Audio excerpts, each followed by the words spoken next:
Hello guys. आज बारिश का मौसम हो रहा है। मौ- मौसम विभाग के अनुसार हमें पता चला है कि बारिश लगातार कई दिनों तक होगी।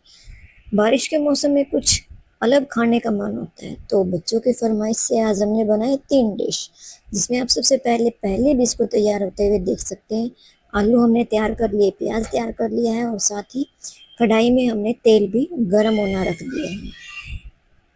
इनमें हेलो, हम दोबारा से हेलो कर रहे हैं। सबसे पहले हम बना रहे हैं गुलगुले। गुलगुले के लिए हमने तैयार किया है बैटर, और हमारा बैटर पहले से तैयार था, हमने उसके लिए तैयारी शुरू कर दी थी। अब हम साथ के साथ तैयारी कर रहे हैं ब्रेड पकोड़े की। ब्रेड पकोड़े में हम बेसन का ज़्यादा मात्रा हम यूज़ कर रहे हैं। बेसन के साथ हमने इसमें डाले कुछ बेसिक मसाला। इसमें हमें साबुत धनिया जो होता है उसको क्रश करके अगर हम ब्रेड पकोड़े में डालते हैं तो उसका टेस्ट कुछ अलग ही होता है। उसको हमने पहले कुंडी में कूट रखा था और हल्का दरदरा सा भुना हुआ था। तो उसके बाद से हमने ब्रेड पकोड़े बनाए। पहले हमारे गुलगुले का मिक्सचर तैयार हो रहा था। देखो हमारे गुलगुले बनकर तैयार हो गए। हम बात करते ब्रेड पकोड़े की, तो ब्रेड पकोड़े में हमने डाले कुछ आलू और प्याज। ये हम सैंडविच में भरकर बनाएंगे। अब देख रहे हैं ये हमारी तैयारी चल रही है ब्रेड पकोड़े की।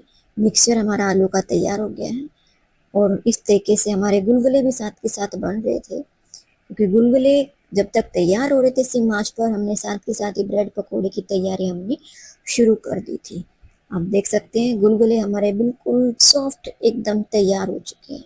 बारी आई ब्रेड पकोड़ों की, तो ब्रेड पर हमने एक लेयर आलू की लगाई है और आलू का मिक्सचर जो हमने तैयार किया था, और उसके बाद हमने इसको बेसन में डिप करके, जो हमारा ऑयल गर्म हो चुका था उसमें हम डिप कर रहे हैं और इसका हल्का सुनहरा होने तक हम भूनेंगे, जिससे कि क्रिस्पी और एकदम टेस्टी सॉफ्ट बनेगा।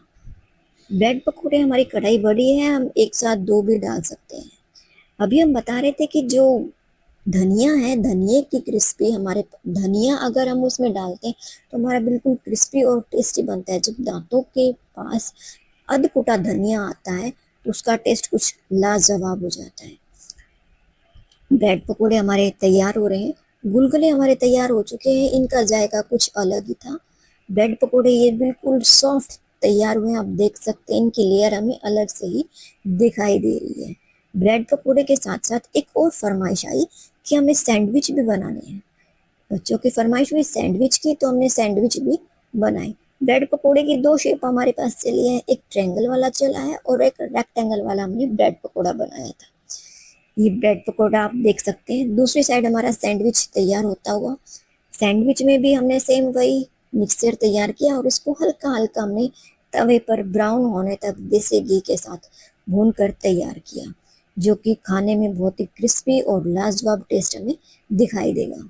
इस तरीके से हमने इस बार एक साथ 3 डिशें बनाई हैं। ये है ब्रेड पकोड़ा, सैंडविच और साथ के साथ हमारे ब्रेड पकोड़ा, और अब आ रहे हमारे गुलगुले। Okay, bye bye guys.